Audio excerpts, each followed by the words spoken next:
is Adia Gildo. I am an alumni of Media Development Institute from the 4th batch. I feel so honored to stand before you here because I have learned a lot from this institution. In 1 year, Media Development offers a course of 1 year. And it's not that expensive for somebody who cannot afford a certain level of education. Yes. I'm a nurse by profession, but I felt there was need for me to do something that I love. But I could not afford it. That was a problem, a very big problem. But I'm really grateful that Media Development Institute offered me the opportunity. We have very many young girls there. I'm speaking from the perspective of girls. Boys, don't feel that I am gender biased. No, I'm speaking from the perspective of women, the young ladies outside there. Other people end up just choosing a career because they feel it has money. Others feel because their friends are going for it, there is need to go for it. But how do we bring up the young generation? How do we bring up these young women, our future leaders? The South Sudanese women. Others, after studying, finishing senior form, they go to the market and start selling. It's not bad to do business, but they resort doing other things. When life becomes terrible for them, they end up going somewhere. But we should have a program that mentors young women to become the future leaders, to become journalists. And if you count the numbers here, we have few females here. Am I lying? Who observed it? We are very few. Whether in organizations, whether in the media, whether in the government, top positions are taken by men. It doesn't mean that if you study in Media Development Institute, you must remain a journalist. No. Life offers a lot. It is upon each and everyone to see how and what life gives.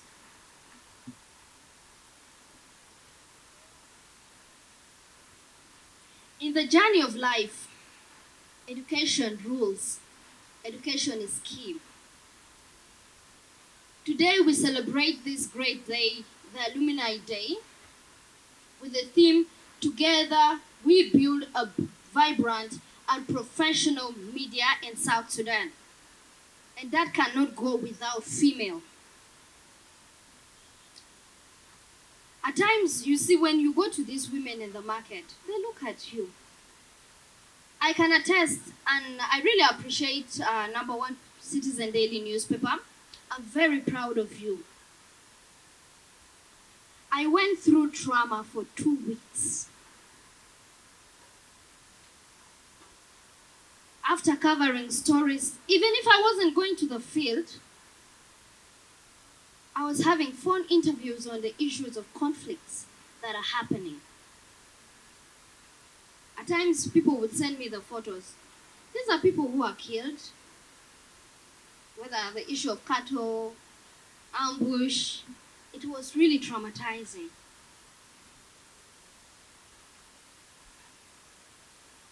I would come home. My family, I only have one brother who is a journalist of court. And he wasn't near me that I can explain my problems to. Because every time I come home, that trauma, I cry. But #1 Citizen realized my moods were changing. I was too emotional. But I would not get help. Where? Do we have a therapist who how can I put it? Do we have a therapist that journalists visit when you're having trauma? No, we don't. You end up facing that same problem year after year, time after time, because we don't have, the institutions are not looking at the problems that are facing journalists, which includes trauma. We need to heal. Journalists are human. We need a place where if you have that problem, you've seen a lot of problems that are, especially with your job, you need to narrate it out, air it out, to feel relief. I can say this profession should be listed as one of the 1,000 ways to die, because we go through a lot.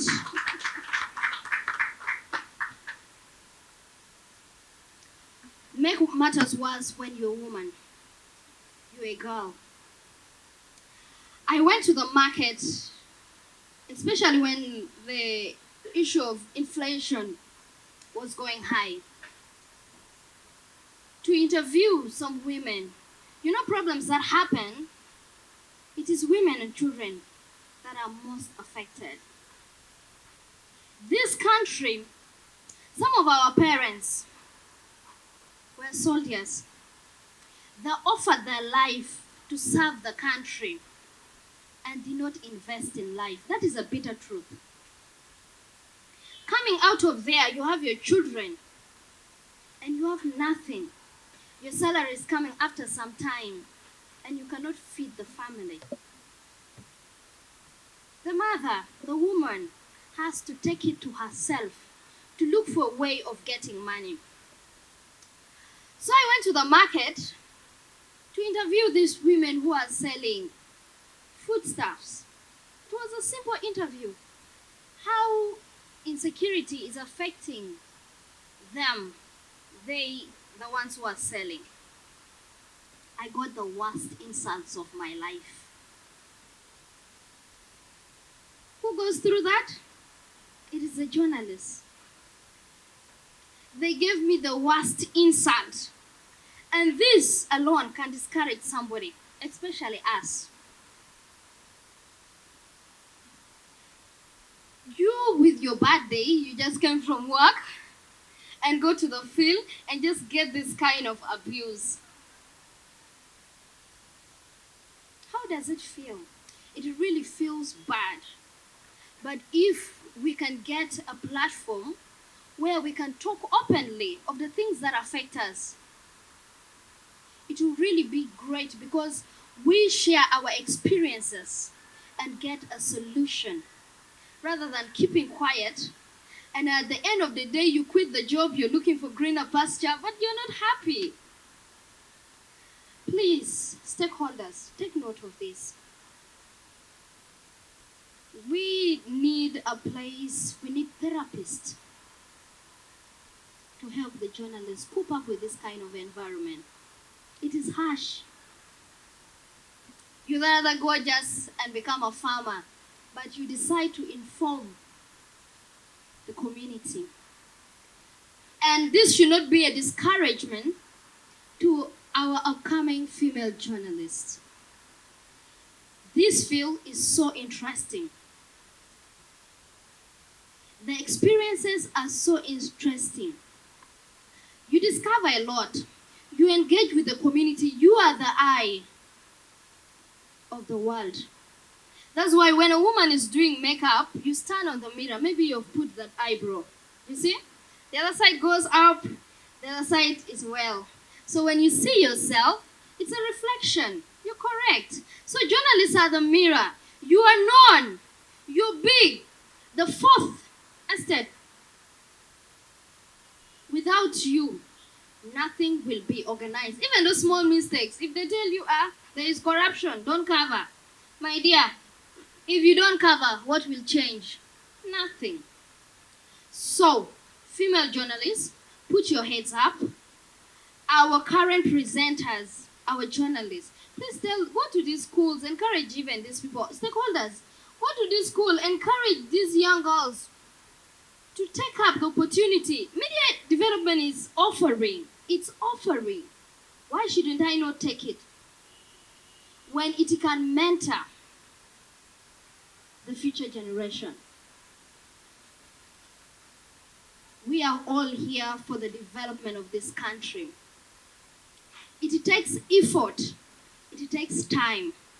It's a struggle that we have to fight every day.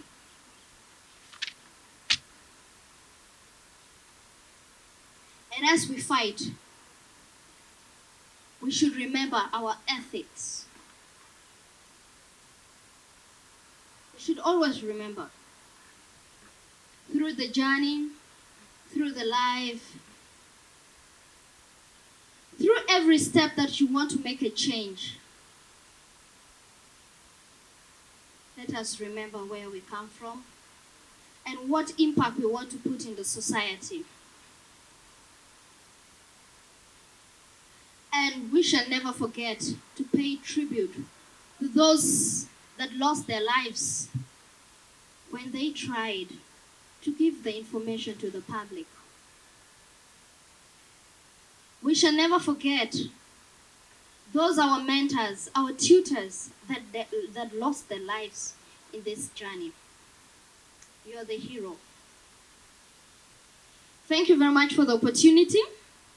Let's celebrate this day and not just be in a mood that will keep us out of a celebration of today. Thank you very much.